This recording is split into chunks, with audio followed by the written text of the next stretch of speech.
Season's greetings, everybody. I think that when we get to the discussion for Holiday Inn, released by Paramount in 1942, I think maybe we should take a little survey and find out which musical people like best. This one, or Berlin's White Christmas, which was released 12 years later. Some of my friends make it a point to include both films in their holiday traditions. Maybe you do too. And each one brings its own pleasures. For instance, in Holiday Inn, we get Fred Astaire and Bing Crosby in the first of only two films they made together. And in White Christmas, the two female leads, who are Rosemary Clooney and Vera Ellen, bring much more pizzazz to their roles than Holiday Inn's Marjorie Reynolds and Virginia Dale. But here's the thing. It's in Holiday Inn that Bing introduces the song White Christmas, and that song was nothing less than a cultural landmark. I love this. Philip Roth wrote, "First, God gave Moses the Ten Commandments, but then he gave Irving Berlin White Christmas." As for Berlin, who gave us the music and lyrics, he believed it was the best song he ever wrote, and he penned 1,200 of them. And then he added, "Hell, it's the best song anybody ever wrote." And he may be right. Jody Rosen would agree.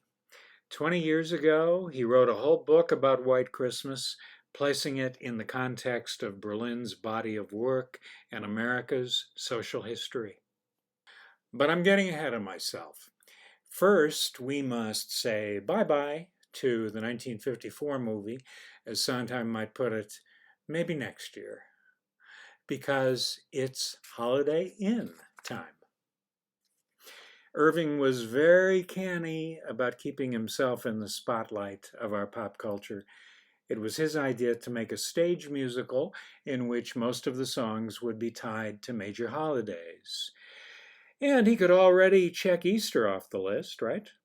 Easter Parade had debuted on Broadway in 1933. He hatched his idea soon after, but nothing came of it.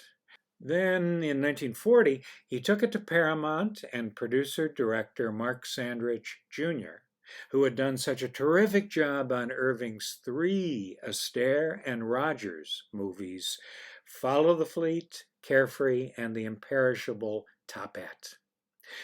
The two of them saw it as a vehicle for Bing Crosby and Fred Astaire, bringing together for the first time America's most popular singer and our greatest musical comedy dancer.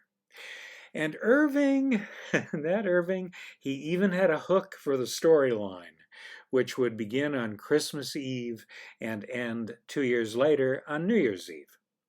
His notion was that Bing would quit his nightclub act with Fred and Virginia Dale and buy a farm in New England.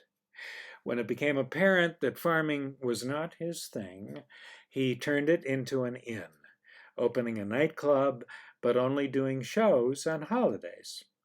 Fred re-enters his life, and naturally there are romantic complications with Marjorie Reynolds completing the quartet. If you know the film, though, I certainly don't need to tell you that other than Irving Berlin's score and Fred and Bing at the peak of their powers, this is a pretty flimsy affair, even though the story was developed by Elmer Rice, a leading playwright of that era, with the final screenplay by Claude Binion. But Irving, then 54, crafted 8 songs covering 9 holidays, including 4th of July, and Fred's dance solo, complete with fireworks. And Irving concocted a delightful number for the guys. It's really a challenge duet. It's titled, "I'll Capture Your Heart Singing," or dancing, as the case may be. There's also a sweet, non-holiday ballad that deserves to be much better known. "Be Careful, It's My Heart." What a great title with a lovely key change to boot. But back to the song, which almost immediately became the biggest hit ever written for a film.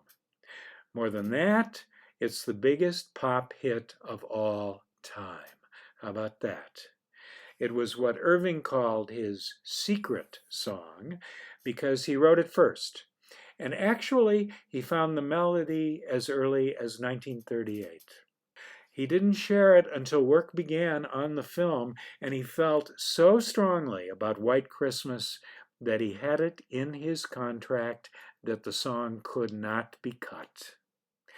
Interestingly, it begins with a sort of satirical verse about Beverly Hills, but that hardly ever gets performed because the verse really doesn't fit the situation and because the song's power hits us with the chorus.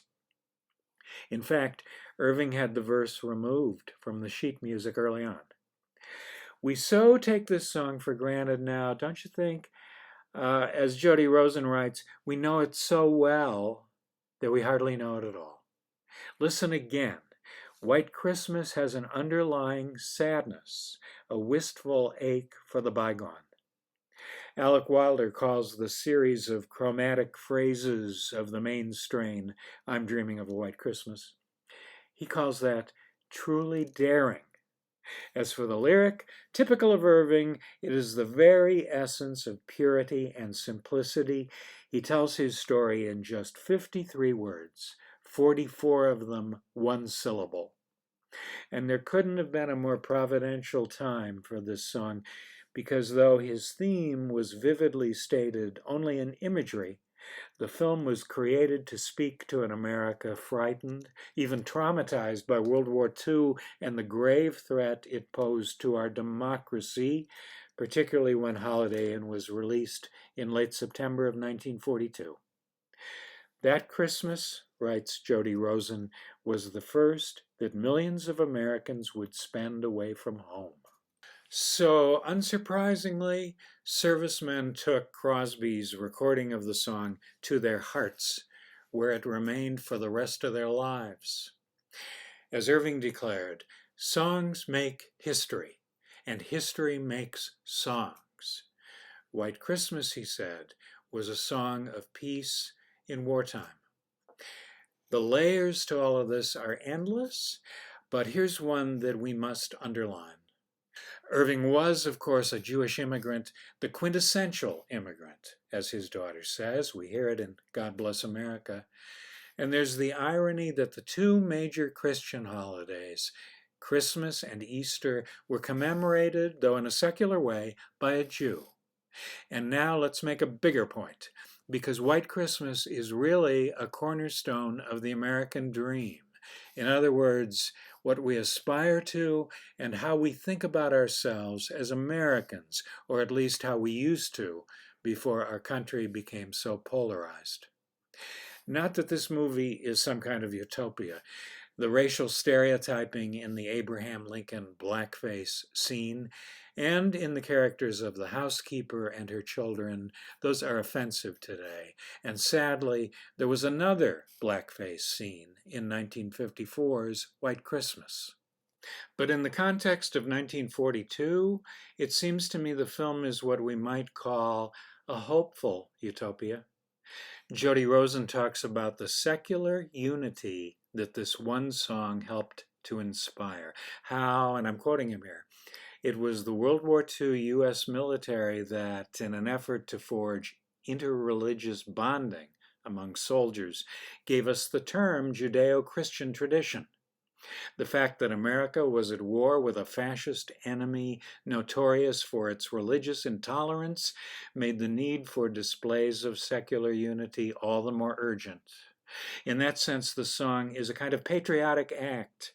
And while Reform rabbis were sanctioning Jewish Christmas celebrations, Christian clergy were bringing a Jew's Christmas carol into their houses of worship.